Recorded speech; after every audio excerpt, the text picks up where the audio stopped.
And Family First today, we are talking about getting back to the dentist. A lot of us pushed off regular checkups and cleanings, and that includes appointments for our children. Recently, I talked with the president of the American Academy of Pediatric Dentistry about why now is the time to get the kiddos back into the dentist chair. Well, it seems that now that the children are coming back to our offices, we're finding a lot more cavities, a lot more buildup on their teeth, a lot of gum issues, some gingivitis. Dr. Jeannie Beauchamp is the president of the American Academy of Pediatrics and says there are serious ramifications to brushing off visits to the dentist. Your mouth is a gateway to your body, and it can cause problems if you have a lot of bacteria in your mouth. It can lead to other health problems. Bad oral health can lead to cavities and gum disease, and has also been linked to heart disease, cancer, and diabetes. Beauchamp says the pandemic has created cavity-prone kids because it's changed people's habits. A big one is brushing. Normally, people do it twice a day, but people were spending more time at home, not heading to the office or school, and that's led to less brushing and more gum disease and gingivitis. Another habit that's changed a bit is snacking.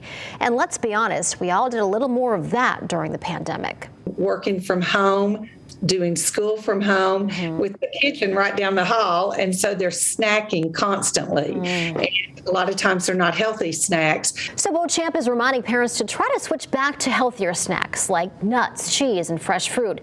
And when it comes to sweets, she says try to keep this in mind. If you're going to have a special treat, whether it's a fruit juice with sugar or a snack or a candy, try to do it with a meal, and that kind of dilutes some of that. But in between meals, try to stick to the water and just a healthy snack. Another important thing to keep in mind is that during the pandemic, a lot of little ones missed their very first trip to the dentist.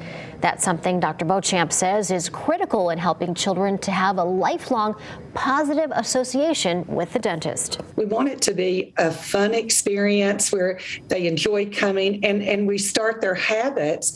We want to educate the families and the children on how to take care of their teeth for the rest of their life. Now, dentists recommend bringing your toddler in after their first tooth has come in or at their first birthday, whichever comes first. Dr. Beauchamp says the earlier the better for a positive association, and that's reminding me that I'm behind the 8 ball there.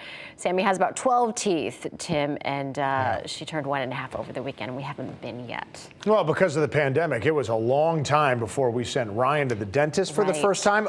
Ironically, though, I feel like if we sent him when they're recommending you send him, he would have had a terrible time, and maybe it would have worked against us. He was a little more accepting of having a stranger poke around in his mouth, when he was given that it was a little bit older. Yeah. Granted, it still comes with its risks, but it just sort of worked out by happenstance in our experience. We'll yeah, and the dentists say it's just about getting them in the chair and comfortable, having that face-to-face with somebody, trying to look and peek into your mouth. Exactly. That's a big thing for kids, so I get that. Yeah, it's a big thing for adults, too, to be honest. True. All right, Erica.